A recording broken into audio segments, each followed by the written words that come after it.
خو په ټولو کې اهم څیز تلبیه ده،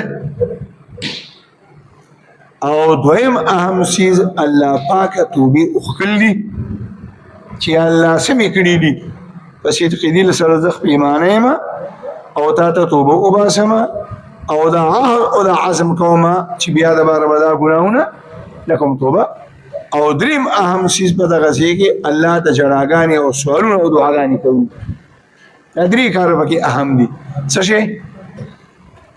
تلبیه او توبې اخل بار بار او الله ته سوالونه او جړاګانې کول د ځان لپاره، د خپلوانو لپاره، د مسلمانانو لپاره، د تمام امت لپاره، بلکې د تمام انسانیت لپاره چې الله لا څومره انسانان دي دې ټولو ته هدایت وکړي مسلمانان یې. دا شی په یو حدیث کې یو درې اعمال راغلي دي، بهتره دا ده چې حاجیان نام وکړي.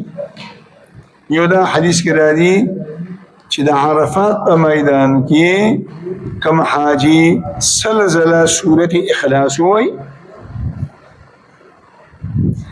او سلزله دا کلمه وایي لا اله الا الله وحده لا شريك له له الملك وله الحمد وهو على كل شيء قدير، او سلزله هغه درود شریف وایي چې کوم تاسو په مانځ کې وایو نو ټول په نیمه کې هم نه لګي.